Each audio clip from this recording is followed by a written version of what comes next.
Xo'p, hammaga assalomu alaykum. Bugun sizlar bilan RoboForex brokerda ro'yxatga o'tishni va verifikatsiya qilishni ko'rib chiqamiz. Buning uchun avvalambor biz video ostidagi kommentariyaga kirib, silkani ustiga bosamiz va xuddi mana shunaqa saytga o'tib olamiz. Va bu yerdan pastdagi yashil knopka, ya'ni Open an account shu tugmani ustiga bosamiz. Xo'p, bu yerda email degan joyga emailimizni kiritamiz. Va bu yerda first name degan joyga esa ismimizni kiritamiz. Va last name degan joyga esa biz familiyamizni kiritamiz.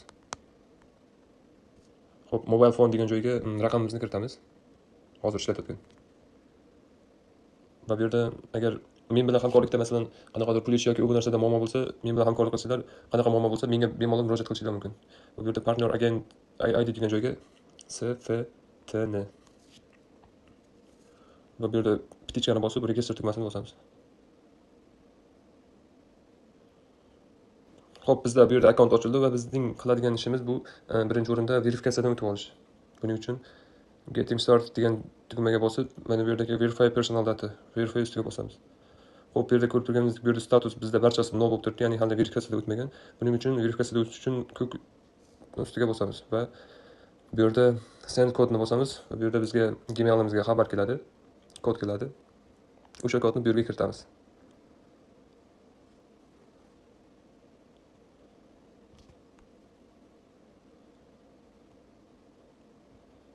Xo'p, biz mana kodni kiritib bo'ldik va bu yerda confirm tugmasi ustiga bosamiz.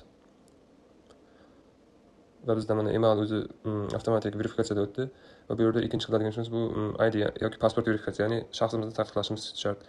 Bu yerda ham tugma ustiga bosib pastga tushamiz. Bu yerda mana verifikatsiyadan o'tmagan deb yozib turibdi, qizil yozuvda. Xo'p, bu yerda name degan joyga ismimizni, surname degan joyga esa familiyamizni kiritamiz. Xo'p, bu yerda gender o'g'il yoki qiz bola bo'lsa, genderimizni belgilaymiz. Bu yerda male o'g'il bola, female qiz bola. Xo'p, tug'ilgan kunimizni va bu yerda esa ikki joyga noni belgilaymiz. Xo'p, bu yerda ID karta raqamimizni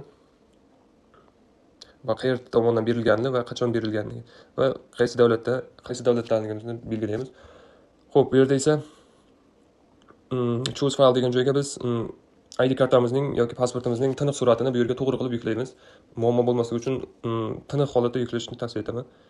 Xo'p, ikkinchi qiladigan ishimiz bu adres verifikatsiya, ya'ni yashash joyini tasdiqlashimiz kerak. Bu yerda choose bo'limiga official residential registration shuni ustiga bosib, O'zbekiston va qaysi shahardanligimizni va adresimizni, keyin postkod, ya'ni zip kodimizni kiritamiz.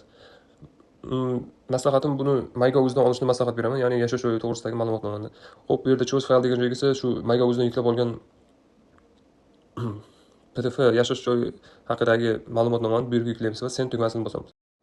Xo'p, bu yerda biz verifikatsiyada o'tganimizdan so'ng ko'rishimiz mumkin. Bu yerda status bo'limida uchala qator ham verified, ya'ni tasdiqlangan bo'lib chiqadi. Ya'ni biz to'liq tasdiqdan o'tdik, ya'ni verifikatsiyadan o'tdik.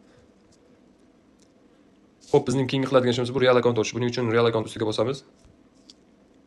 Xo'p, bu yerda biz platformani tanlashimiz mumkin. Bu yerda MetaTrader 4, MetaTrader 5 yoki RoboForexning o'zining shaxsiy Stocks Trader platformasi bor. Bu yerda account type, bu yerda Procent, ECN, Prime, Pro. Bulardan to'rtalasidan birini tanlashingiz mumkin. USDT, currencyga USDT ni, leverage ga o'zingizlar xohlagandek kredit yetkazishni tanlashingiz mumkin. Bu yerda 1200 gacha tanlash mumkin. Xo'p, bu yerda pasport joyiga esa esimizda qoladigan parol kiritamiz. Ya'ni bu yerda katta harf va kamida 8 ta so'z, bundan tashqari bizda belgi va raqam ham bo'lishi kerak. Xo'p, partner agent ID. Men aytib o'tganimdek, men pulni yechishda yoki depozit qilishda muammo bo'lmasligi uchun mana shu paroldan foydalanamiz. Va confirm tugmasini ustiga bosamiz. Xo'p, real account ochgandan keyin qiladigan ishimiz bu depozit qilish. Buning uchun biz funds bo'limiga o'tib, bu yerda deposit funds ustiga bosamiz. Xo'p, bu yerdan biz shotni tanlaymiz. Qaysi shotga depozit qilmoqchi bo'lsak, bu yerdan biz ikki xil usulda Quick Payments va bank kartalari orqali to'lov amalga oshirishimiz mumkin. Bu yerda Quick Payments da Binance Pay yoki Definex ilovalari va bank karta o'tsak, bu yerda Mastercard, Humo, Uzcard va Visa orqali to'lovni amalga oshirishimiz mumkin. Bu yerda o'zingizga xohlagan, ya'ni o'zingizga kerakli bo'lgan, masalan, o'z xohlagan biror kartani tanlaysiz. Bu yerda Humo, Uzcard yoki Visani tanlashingiz mumkin. O'zbekiston hududida Humo va Uzcard keng tarqalganligi sababli Humo va Uzcarddan bemalol depozit qilishimiz mumkin. Buning uchun biz Humo ustiga bosamiz. Bu yerda minimal depozit 130 ming so'm. Qancha depozit qilmoqchi bo'lsak, o'shani tanlab olamiz. Masalan, 1 million desak, bu yerda continue tugmasini bosib, bemalol to'lovni amalga oshirishimiz mumkin. Keyingi qiladigan ishimiz bu real account ochib olganimizdan so'ng, depozit qilganimizdan so'ng akkauntni MetaTrader 5 platformasiga ulash.